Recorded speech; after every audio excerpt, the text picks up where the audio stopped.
Tev vajag pie redakcijām aizbraukt, man liekas, ciemot.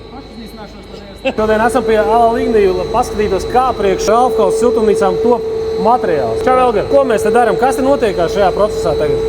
Tā ir augstspiediena impregnēšanas iekārta. Kokmateriālu impregnējam. Šajā gadījumā tur iekšā būs zaļā vai brūnā krāsā? Varam noimpregnēt gan zaļu, gan brūnu, un arī pelēku. Jūs laikam esat vienīgie latvieši ar pelēku tādu foršu, vai ne? Ar tādu foršu perlamutrīgu krāsu. Nu, pastāst mazliet par to procesu. Kāpēc tādā mucā ir jāliek kokmateriāls? Un kas tur īsti notiek? Tā nav vienkārši mērdzēšana, tā ir zemspiediena impregnēšana. Procesa pirmajā posmā vakums paceļ augšā ķīmiju, atveram porus vaļā, pēc tam zemspiediena dzen iekšā ķīmiju. Pagaid, tas vakums tiek vilkts tad, kad tur jau ir ķīmija iekšā? Kamēr tur nav vēl ķīmijas iekšā, kad ceļ augšā. Sākumā tiek izvilkts vakums, Jā. es pareizi saprotu, ja? Un tad tiek ielaista ķīmija, un tad tā ķīmija vēl ar spiedienu tiek spiest iekšā, ja? Un tad cik dziļi apmēram tā ķīmija iet tajā?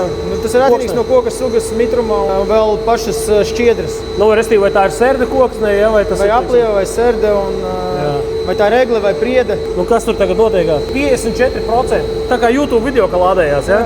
Jā, nu tad var YouTube pastīties savu veidu. Un tad tas pasargā koksni no laikapstākļu ietekmes. Ritīgi forši. Tā kā šeit pats Sītgundā, pasties, kāds mums te ir ritīgais tāds seiks, kurā top arī kokmateriāls priekš Ralfkaus. Un šeit arī katrs pats var atbraukt, saimpregnēt, sarunāt ar džekiem savu kokmateriālu, vai ne? Un nopirkt arī kokmateriālu. Var nopirkt kokmateriālu, var noimpregnēt. Braucat uz Ala Lignijā. Ralfkaus atbrauks un izdarīs.